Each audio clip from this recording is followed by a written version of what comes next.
Hello everybody, I'm KP and I'm back with another video. My previous video focused on the main driving force running my PC flight simulator, which happened to be a laptop, or more specifically the Acer Predator Helios 300. Yay, I got that right. Additionally, I also demonstrated a circuit flight to show off the performance as well as the capabilities of my laptop.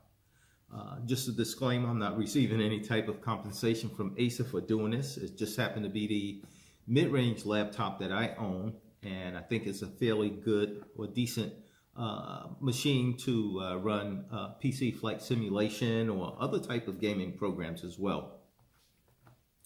Now, don't get me wrong, there are other machines out there, or laptops if you will, that will get the job done. You got Alienware, there is Asus, as well as Dell, there's Lenovo, MSI, and several other different laptop PCs that can run it with ease. But I'm not really sure whether they're getting at the same price range. Most pilots and flight simulation enthusiasts ordinarily purchase a desktop computer to run their PC or their flight simulation program because of the tremendous expandability options that they have at their disposal. Acer happened to demonstrate some of their expandability options, and today I want to take a moment and try and see if I can make this laptop, which is good, great. So what am I referring to today? I'm going to upgrade my memory. I got two DDR4 RAM chips, if you will, which is going to boost the memory up to 32 gigabytes. Now, I have seen computers run, the Acer Predator in particular, run with as much as 64 gigabytes, and there's plenty of videos on YouTube, that shows that. But nevertheless, officially, as far as the manufacturer is concerned, it's only expandable up to 32 gigabytes. So you need to just keep that in mind, if you happen to travel the same route that I am. I also have a 1 terabyte SSD card or chip, if you will, that I'm going to insert in here as well to increase the SSD storage that I have. This computer came with 500 gigabytes of storage, and I still got, some decent storage, but I want to, like I said, make this here better. Great. And lastly, I'm going to install a 2.5-inch portable drive, which is also SSD, but nevertheless it's a portable drive. It's a SATA drive, and I want to have that extra storage capability should the need arise. So with all of that being said, I left some links down in the video to demonstrate some of the people who have desktop PCs that use theirs for flight simulation. And if you get into course analysis, you'll see the difference between what I paid just for my computer alone compared to what they paid. And my expandability options bring my price up a little bit, but it doesn't come in line with what most of them have spent for their PCs. So with all of that being said, let's turn this here video into a lab and let's get started. Okay, YouTube, I'm back. I didn't have to go far to go to my lab. In fact, I'm using the same area that I used to do my video recording. Anyway, another disclaimer I guess I need to make up front is you can actually void your warranty if you actually go into this here, so you need to keep that in mind.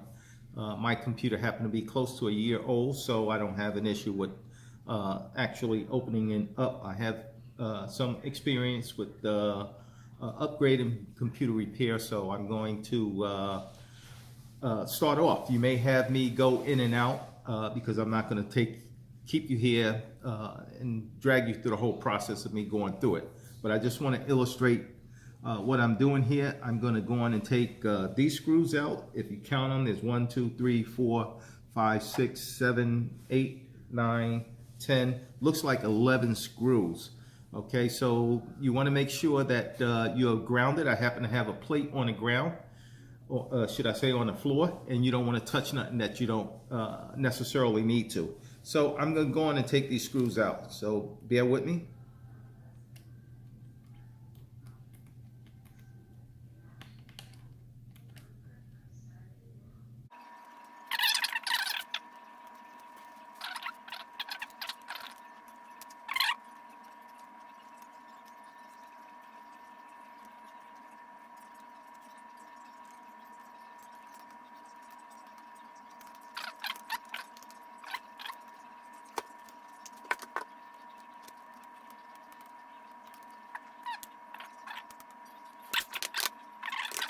There.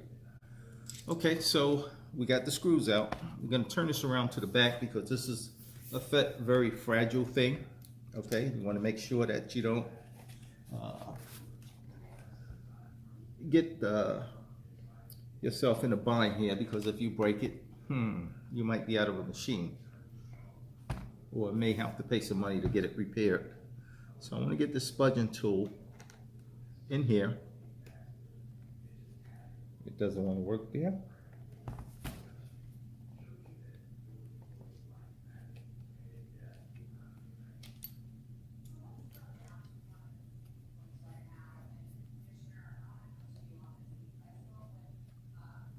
Be gentle.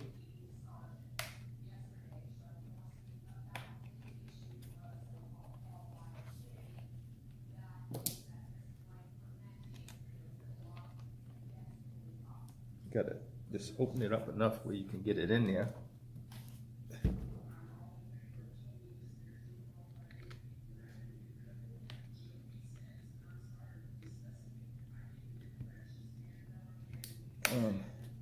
Hear that? To get that in, you may not be able to see this, so I'm sorry about that. But I want to get this in and work it down so I can get it open. Yeah, there you go. So you hear it pop out.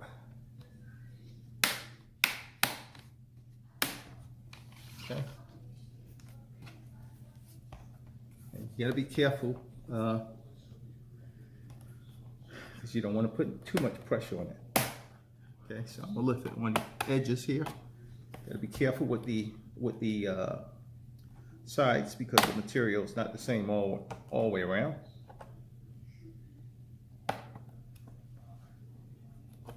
That's one side. You can hear it.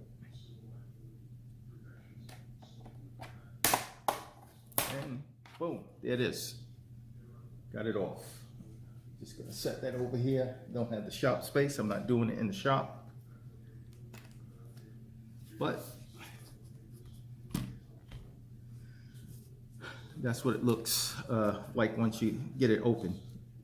Okay, so I'm gonna start off with the RAM. These are the chips right here, and you want to avoid trying to touch anything that you don't need to. Just simply pulling those out, that allows the RAM chip to pull out, and you take them and you set them aside. Now you're going to install the other RAM chips. I didn't do no opening, so this is the way it is. Let's try to avoid touching them as much as possible. They only go in one way, so you just line them up and just put them right back in. These are crucial memory chips here.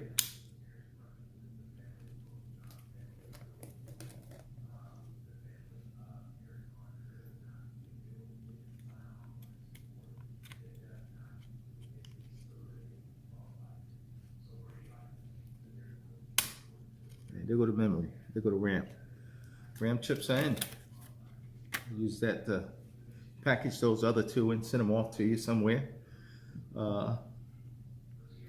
This is the Western Digital SSD card. So right over here is another slot for an SSD card. So we're going to take that and we're going to go on and open that up. Yeah, I could have saved some time probably by doing this before, but I didn't. So just bear with me.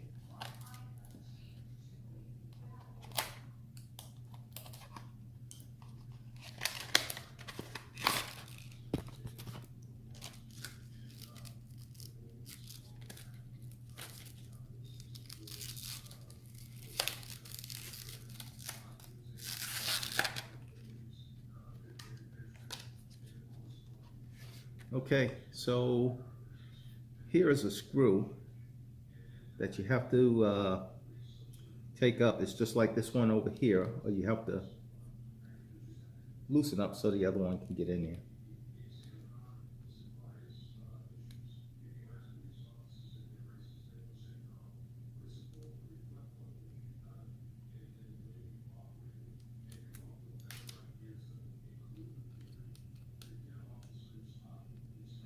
Okay, one thing that is probably a good precautionary measure is just to disconnect the battery, but I actually discharged the battery completely 100% before I started, so this will be a kind of tight fit because it's sitting over some other components here, but it should work.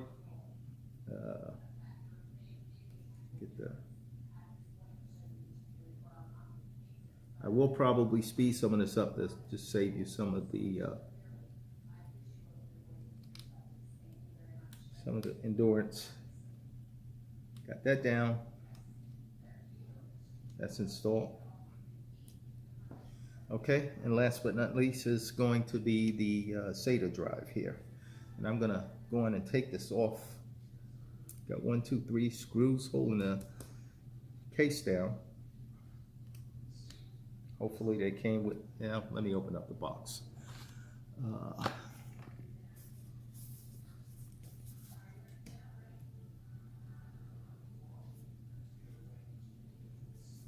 Let's see what.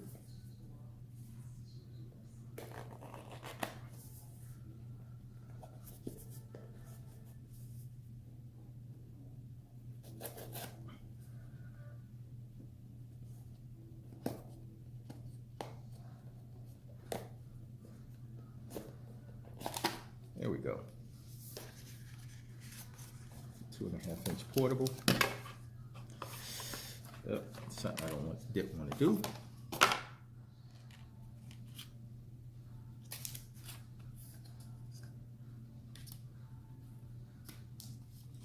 Oh, does it look like this doesn't have any screws? That's not good.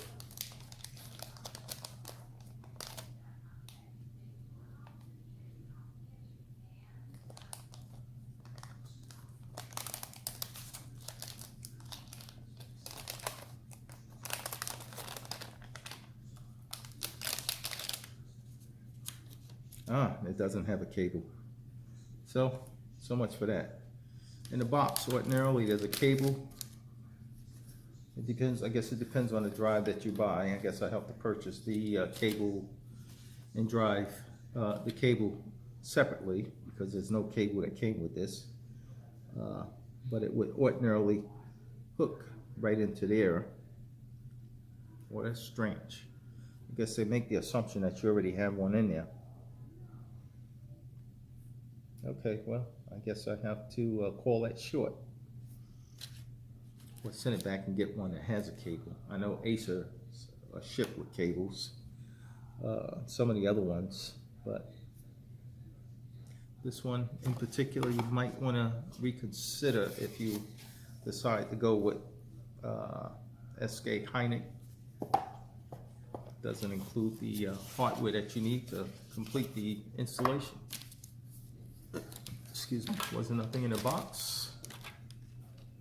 So, looks like I'm gonna have to order or return it. So, I didn't touch anything there.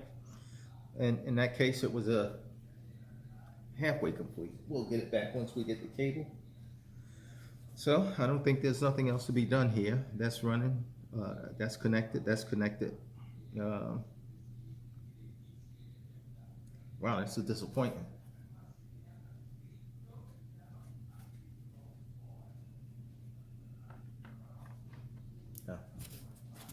It goes this way. Get this line back up, and it should just snap right back into place.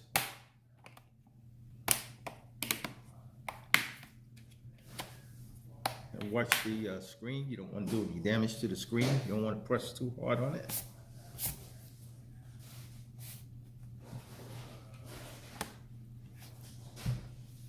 Make sure it's completely closed before I put the screws in it. just in case something is wrong.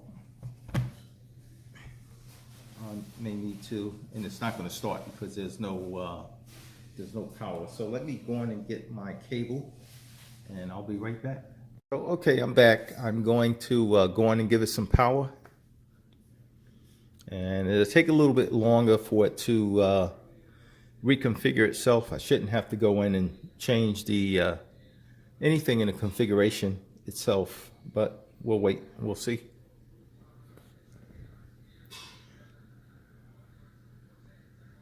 The Predator's logo has the sense of memory and the SSD card.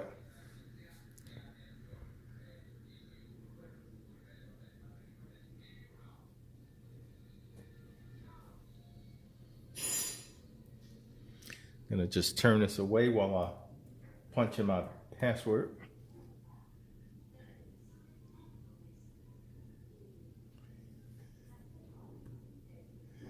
Okay, we're gonna go to, I'm just gonna go old school on you. Open up the control panel and systems.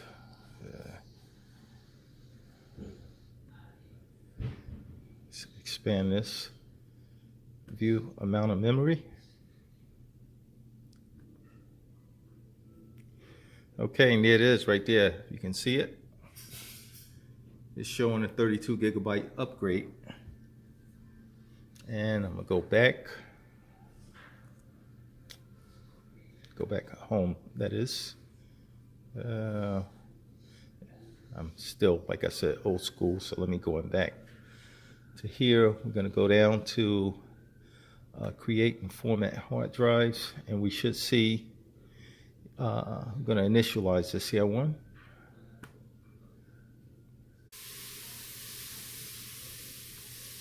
Okay, and there it is, drive D. I just initialized it, so I had to set this down. I'm not sure if you can really see it, but that's it right there. The new 1 terabyte drive that I just installed. The other one, which is C, is right there, which is 500 gig. So the memory was a success, as well as the SSD drive, but the portable drive, I don't have the cord, so I couldn't put it in. So I'm going to close this up, and once I get the portable drive, I'll install it, and we'll call it a day. Thank you for tuning in, and I'll see you in the next video.